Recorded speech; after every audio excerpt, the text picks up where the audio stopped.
सोलापूरच्या माढा तालुक्यात नुकसानग्रस्त भागाची कृषी मंत्र्यांनी प्रत्यक्ष पाहणी करत अन्नधान्य आणि चारा देण्याची सूचना जिल्हाधिकाऱ्यांना केली। यावेळी माध्यमांशी बोलताना कृषी मंत्र्यांनी फोनवरून सोलापूरच्या जिल्हाधिकाऱ्यांना टेबलवर बसून काम करू नका असं सुनावलंय। मदतीबाबत सरकारचे प्रयत्न सुरू असून येत्या मंगळवारच्या कॅबिनेट मीटिंगमध्ये मदतीबाबत ठोस निर्णय होणार असल्याचं त्यांनी सांगितलंय।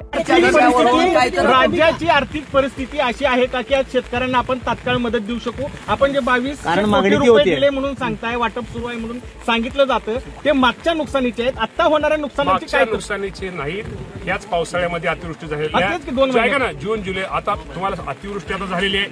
ह्या सोलापूर जिल्ह्याचा जर विचार करायचा तर जवळजवळ ह्या महिन्यामध्ये तिथं जास्त नुकसान झालेले, त्यामुळे आता पाऊस पडल्याशिवाय, पंचनामा झाल्याशिवाय, अहवाल प्राप्तल्याशिवाय आपल्याला काय करता येणार नाही।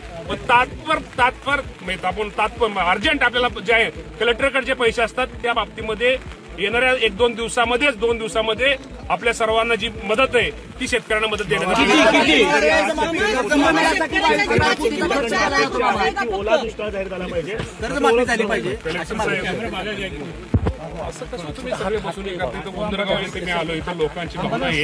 या लोकांना तुमच्याकडून जी मदत ताबडतोब सीएमने जाहीर केली, तुम्ही इथं लोकांना का मदत करत नाही? अजून का केली मदत पोहोचली नाही? इथं लोकांचा उद्रेक भरपूर आहे, इथं लोकांचा समोर नाही सर। आता तुम्ही बरं का टेबला बसली, तुमची प्राण कुठे आता? प्राण तिथे मॅडम नाही, तर तहसीलदार इथं कुठं? ठीक आहे, तहसीलदार ह्याला गेलेत कुठेतरी